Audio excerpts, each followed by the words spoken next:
All right, for more on this, we're being joined now by my colleague Eric Njoka and also live by Lynn O'Donnell from London. She's a journalist and an author. Thank you so much for joining us, Ms. O'Donnell. I want to begin by asking you what your assessment of the tensions escalating in West Asia is at the moment. Hi, thanks for having me. I think that your assessment that this is now a war is correct. I think that this has been building for quite some time. Prime Minister Benjamin Netanyahu of Israel has had this sort of attack on Iran on the cards for quite some time, some analysts say for up to 20 years, in search of a legacy. But for Israel, he sees this as being existential.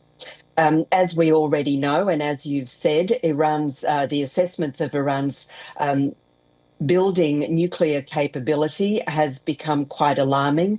The International Atomic Energy Agency said a couple of days ago that for the first time in 20 years, Iran was no longer complying with its obligations on limiting its enrichment activities and potentially moving towards getting a bomb, basically. And this Benjamin Netanyahu sees as an existential threat for Israel. I think that they knew, America, Donald Trump, and Israel under Netanyahu both knew that they would receive a fairly ferocious retaliatory response from Iran, as we've seen overnight with the launching of drones and ballistic missiles, and that America is preparing. Its bases are now targets for Iranian retaliation and aggression, and it's building up in the region and has done, as you know, and as you said, delivered munitions to Israel to prepare for this. So I think we are going to see, and Netanyahu has said himself, that we are going to see this ongoing for some days. Israel is basically locked down. Iran is attacking the airport. There have been no flights in and out for more than 24 hours. And I think as Israel's preemptive strike was in response to what was seen as an existential threat, the Iranian regime is also now regarding this attack as an existential threat. Mm-hmm. Ms. O'Donnell, talking about America's involvement, there have been world leaders who are saying that both sides should maintain restraint, that is Iran and Israel. But some critics are accusing America of being complicit. Even Donald Trump says that he's ready for the talks to go on, but Iran is saying that those talks are meaningless. Going forward, how is the situation going to look like?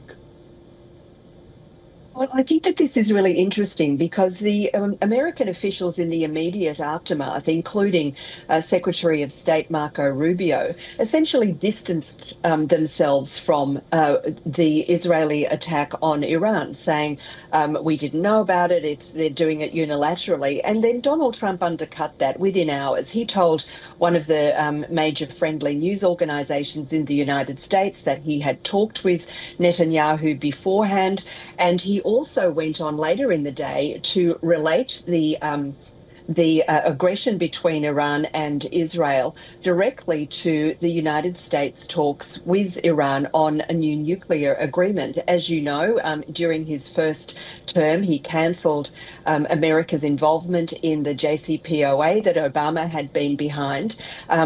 His modus operandi has been to repudiate everything that his successors have done. And so he gave Iran 60 days to come to the table and talk seriously about another deal, which would be aimed at limiting its nuclear capacities, its aggressive nuclear capacities. And Iranian leaders had not done so. He said very clearly in an interview with a CNN correspondent that I gave them 60 days. This is day 61. That 60-day deadline expired on Friday. On Thursday.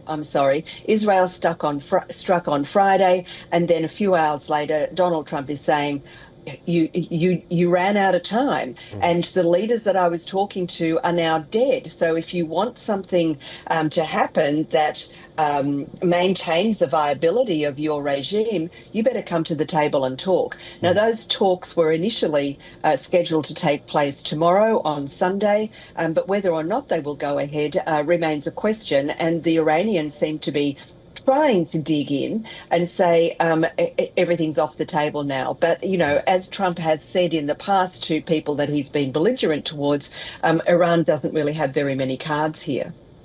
Ms. O'Donnell, why is Israel playing spoil sports in this scenario? Because Donald Trump spoke to Israeli Prime Minister Benjamin Netanyahu, actually told him to cool off, to wait.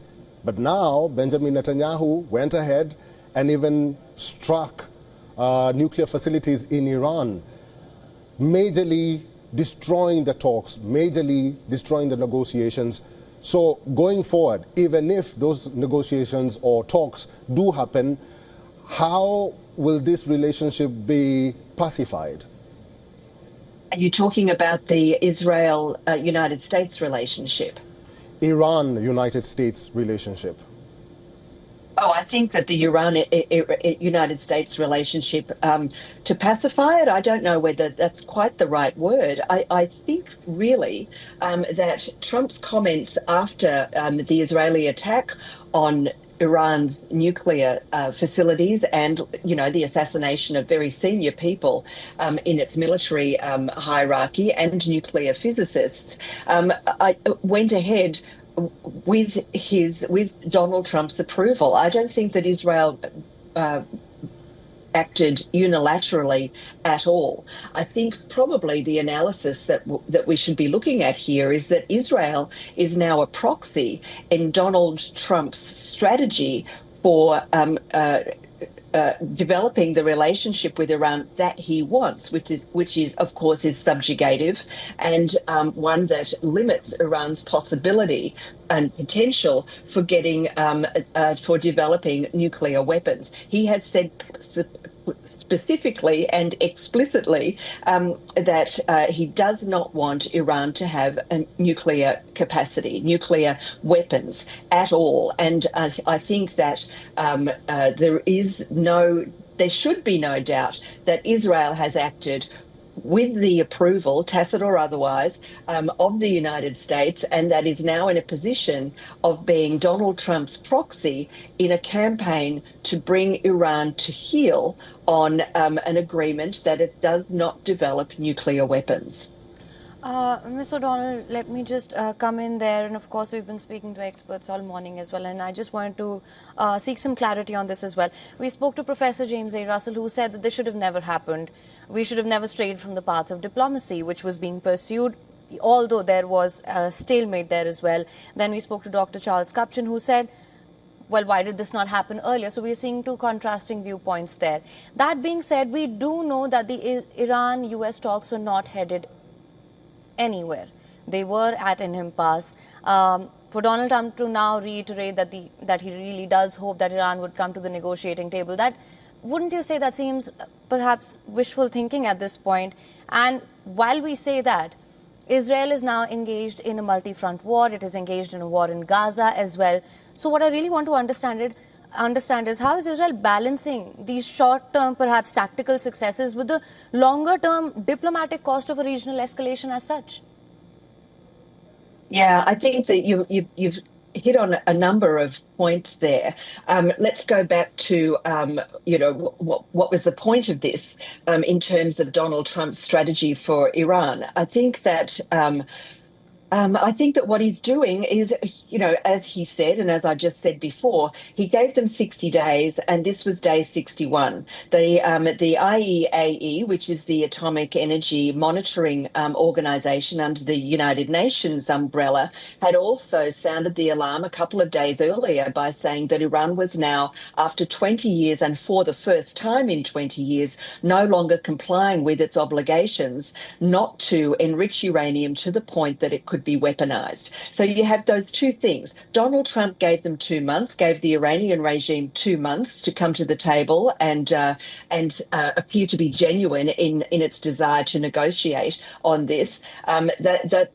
Those 2 months expired on Thursday, and the day before that, the IEA, which has long been seen as extremely conservative and peaceful, really. We can remember back to the way it was in Iraq when Saddam Hussein was being accused of having weapons of mass destruction. The IEA was very much a steadying hand there. But now it says that the Iranians, what it's implying is that the Iranians are moving towards weaponizing their uranium enrichment program. So this hasn't come out of the blue. Donald Trump has made it very clear. Your deadline was Thursday. The attack was Friday, and we talked about it. So, if you put it in Clausewitzian terms, I think, what he's basically done is allow Israel, as I think his proxy, its head in going after Iran's nuclear program. This is a show of strength. Iran is on the back foot here. So I think that, diplomacy, he said diplomacy is on the table, but he's backing it up with force. And, that's classic diplomacy, really. I mean, if you want the upper hand, you've got to back it up with something. And Donald Trump has the cards. All right, Ms. O'Donnell, please just do stay on with us. We have news coming in. Iran has threatened to attack U.S. bases in West Asia in response to Israel's recent strikes on its nuclear and military facilities. And according to a report by the Iranian news agency FAR, citing a military source who claimed that the next stage of the Iranian military operation against Israel may include strikes on the U.S. bases in West Asia in the coming days. So Iran has threatened to attack U.S. bases in West Asia in response to Israel's recent strikes on its nuclear and military facilities. This was a report that was citing a military source claimed that the next stage of Iranian military operation against Israel may include strikes on U.S. bases in West Asia.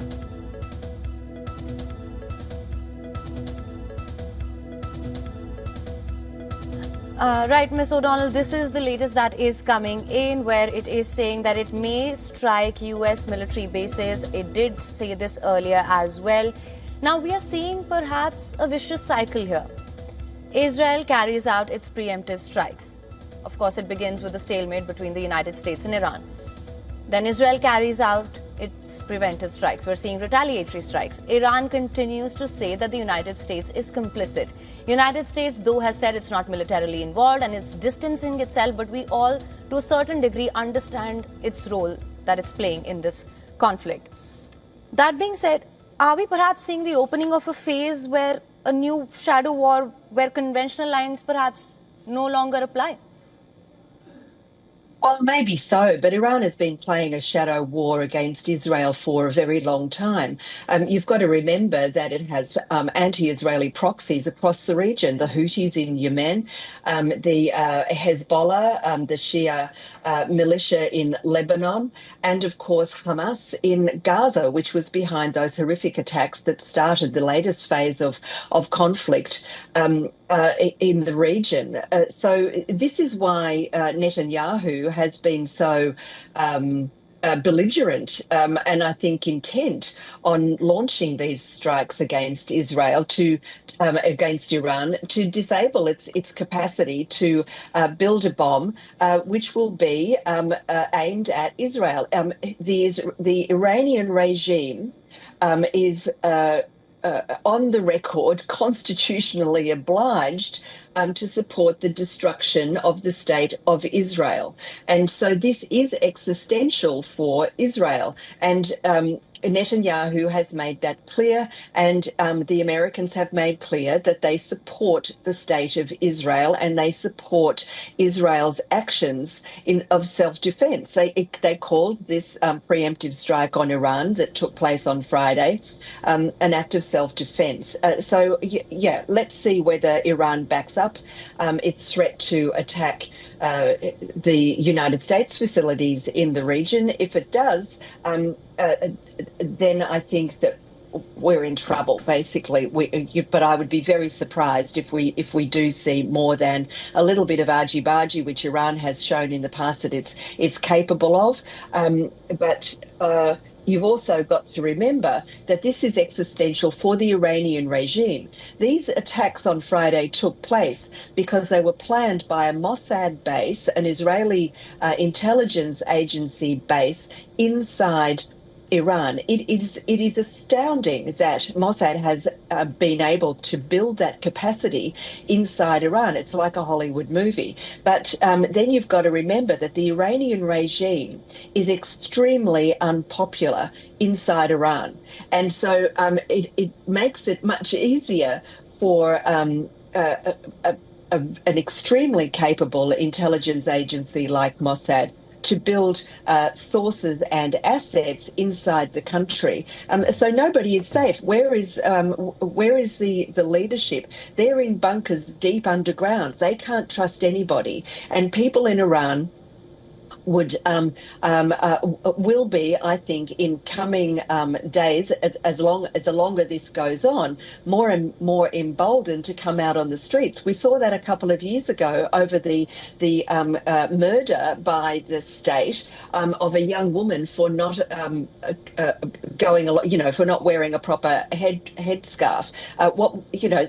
The Iranian people do not like and do not support the regime, and so there could be a point at which, and Netanyahu made this clear yesterday, for 50 years you've been living under the yoke of this theocratic regime, and we want you, like us, to live a good life without them. This is part of encouraging regime change, and I think that the Iranian regime figures know that as much as anybody. This is really about regime survival and regime change in Iran. Ms. O'Donnell, actually, the Israeli Prime Minister did say that this is a fight for freedom. He actually asked Iranians to be united in fighting against the regime. But that being said, a simple question: how vulnerable are the states that neighbor Iran and Israel in this proxy war, if you like? Yeah, well, since October the 7th, 2023, we've seen how vulnerable they are. Look what happened in Lebanon. The Syrian regime was toppled. The possibility of this broadening out into a regional conflagration can't be overstated.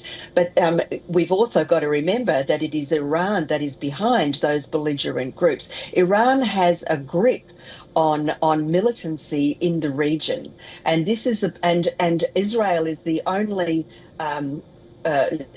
democratic state in a region of autocracy and theocracy and militancy, jihadism, terrorism. So, when I say that this is existential for Israel, I'm not overstating the situation. But I think that what he is trying to do and what he has done over the past year and a half is highlight Iran's complicity in supporting anti-Israel terrorist organizations in the region. And maybe we are seeing the end game. Pull Iran out of it, and you pull the rug from underneath these groups that explicitly, overtly, and belligerently threaten the survival of the Israeli state. All right. Well, Eric and Ms. O'Donnell, thank you so much for joining us on this broadcast with your insights on this. Thank you so much. Thank you.